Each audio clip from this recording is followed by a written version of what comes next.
All right, General Motors, the car company that has been around since 1908, is suddenly on a roll. U.S. sales rose 11% overall last month, and if you count only its 4 remaining core brands, sales jumped 22%. A lot of those gains thanks to Buick, which is starting to show signs of life beyond the retiree market. That's the latest topic in Bloomberg Businessweek's companies and industries section, hitting newsstands tomorrow. Bloomberg's David Welch wrote the story, and he joins us now from our Detroit bureau. David, thanks for joining us. Obviously, I love any stories focused on cars, but this is a particularly interesting one because you normally associate Buick with really boring golf tournaments and polyester slacks, but they're kind of changing the image. Yeah, they're trying to reach out to a younger crowd here, which they really have to do because, let's face it, that the crowd of 70-somethings isn't going to be around forever, and they've been selling in declining numbers for years. And the way they've really done it is the new cars that they're selling aren't the Boulevard boats of the past that crowd still wants. They've got 40-gig hard drives, they got more aggressive styling, and there's still a lot of work to be done for Buick, but they have successfully brought in some younger people. David, I grew up in a Buick family, our General Motors family, really. My dad worked for GM for a little bit, and so we grew up in a Buick station wagon, and I'm waiting for them. We're showing some old clips, of course. I'm waiting for that one to come up. But you look at the sales numbers of Buick, they're up 61% this year. That's tremendous growth, and maybe it's coming from a low base, but talk to me about what's pushing that growth.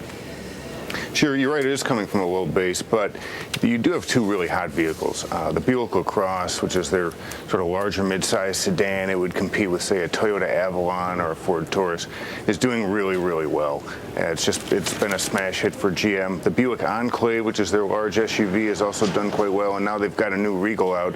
Still too early to tell how well the Regal's going to do, but this is a true mid-sized car, and it's something that they really haven't competed with successfully at all in the past, so any sales volume there is going to be just a bonus for them. But they've just got 2 products that are red hot, and they've got one that's brand new, so that adds up to quite a bit for a brand that was sort of on its way out about a year ago. I wonder, David, would they have been better off choosing an entirely different name? Because LaCrosse is a hot car. A lot of people like it. We're about to bring Jason Harper on. I think he was a fan when he tested it out. Right, Jason? Yes. But Buick, it's kind of a stigma.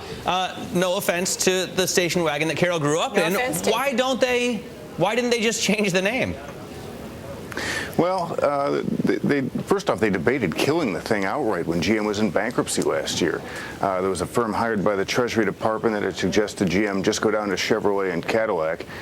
They kept Buick and GMC instead of shutting them down. GMC makes pretty good money selling trucks.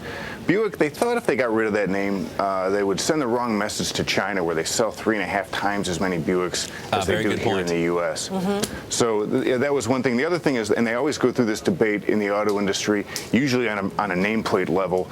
Like, say, when they launched the new Chevy Malibu, they knew it was a car that was going to be much better than the old one. Do you want to spend your money to establish a whole new name, or do you want to go with one that, even if it has some bad recognition, at least has recognition, and you don't need to get attention? Got it. All right. Hey, David, thanks so much for joining us. David Welch there has a story in this week's edition of Bloomberg Businessweek. It's fantastic.